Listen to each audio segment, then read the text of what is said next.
sekalian, kita berzikir 2 kali, beristighfar kedua kali kepada Allah Subhanahu wa taala agar pembelajaran kita pada pagi hari ini diridhai oleh Allah Subhanahu wa taala. Subhanallah walhamdulillah wa la ilaha illallah wallahu akbar wa la haula wa la quwwata illa billahil aliyyil azim. Sekali lagi, subhanallah walhamdulillah wa la ilaha illallah wallahu akbar wa la haula wa la quwwata illa billahil aliyyil azim. Astaghfirullah rabbal baraya, astaghfirullah minal khataya. Sekali lagi, astaghfirullah rabbal baraya, astaghfirullah minal khataya. Ya, sebelum kita belajar, dia minta anak-anaknya untuk menadahkan tangan.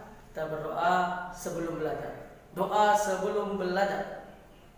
Rabbana zidna ilma warzuqna fahma wa amalan mutaqabbala. Amin ya rabbal alamin. Assalamualaikum warahmatullahi wabarakatuh. Apa kabar anak-anak Buya semua? Oke, alhamdulillah sehat luar biasa. Biar lebih semangat, mari kita yel-yel dulu. How do you feel? I feel so good. I feel so good. I feel so good. I feel so good. Oke, sudah semangat anak. Sebelum kita masuk ke dalam pembelajaran kita hari ini, maka saksikan terlebih dahulu video lagu berikut ini.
Tadi dinyanyikan dalam menceritakan tentang sebagaimana kita ketahui bahwasanya negara Indonesia ini terdiri dari beribu-ribu pulau, terdiri dari beribu-ribu suku bangsa, dan terdiri dari beribu-ribu suku bahasa.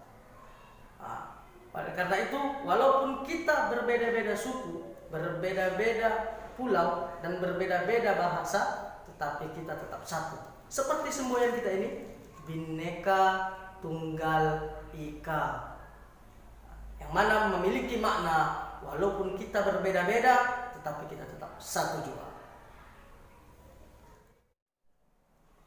Oke anak-anak Buya, kita masuki pembelajaran pertama kita. Seperti yang telah kita pelajari ataupun yang telah anak-anaknya pelajari di kelas 3 yang lalu mengenai sebuah paragraf. Apa itu paragraf? Seperti yang telah Buya tulis di papan tulis, paragraf adalah kumpulan beberapa kalimat. Ingat ya, beberapa kalimat yang terdiri dari gagasan pokok dan gagasan pendukung.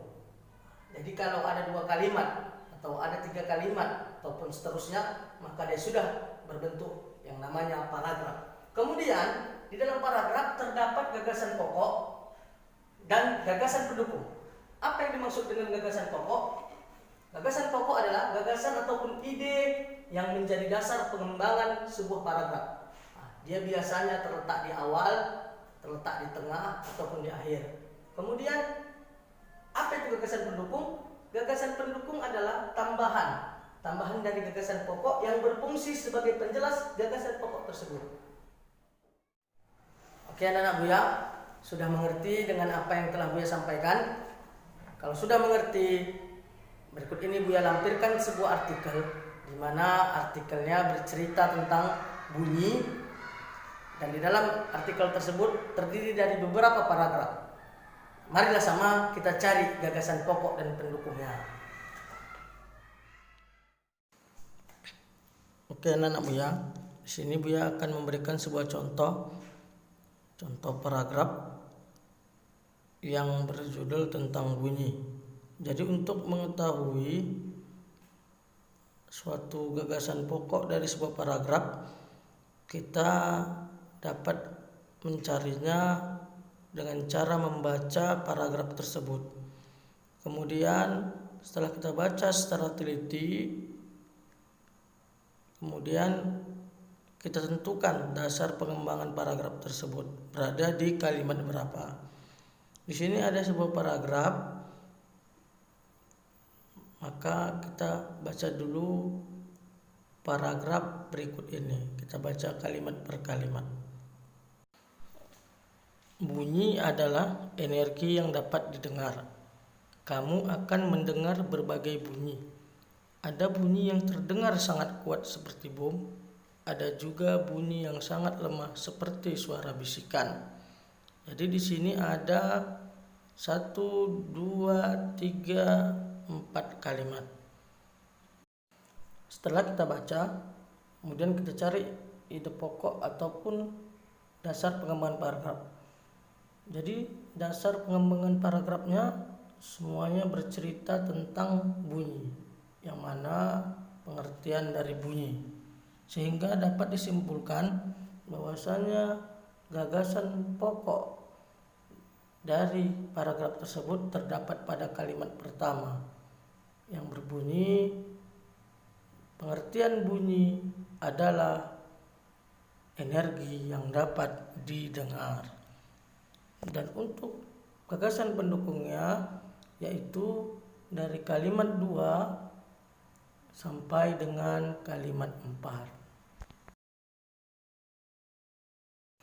Oke anak Buya, sedikit Buya jelaskan tentang jenis-jenis bunyi, yang mana jenis-jenis bunyi berdasarkan frekuensinya ada 3, yaitu yang pertama ada infrasonik. Apa itu bunyi infrasonik? Bunyi infrasonik yaitu bunyi yang memiliki frekuensi di bawah 20 getaran per detik. Contoh hewannya yaitu jangkrik dan serangga lainnya.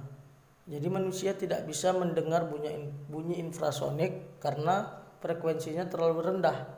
Kemudian yang kedua ada namanya audiosonik. Audiosonik itu bunyi yang dapat didengar oleh manusia. Bunyi ini memiliki frekuensi antara 20 sampai dengan 20.000 getaran per detiknya. Yang terakhir, yang ketiga, ultrasonik. Ultrasonik adalah bunyi yang memiliki frekuensi di atas 20.000 getaran per detik. Manusia tidak dapat mendengar bunyi ini karena frekuensinya terlalu tinggi. Contohnya, oke anak Buya, itulah tadi pemaparan atau penjelasan tentang paragraf serta contohnya. Dan di sini Buya telah menyediakan pada anak-anaknya sebuah lembar kerja yang nantinya akan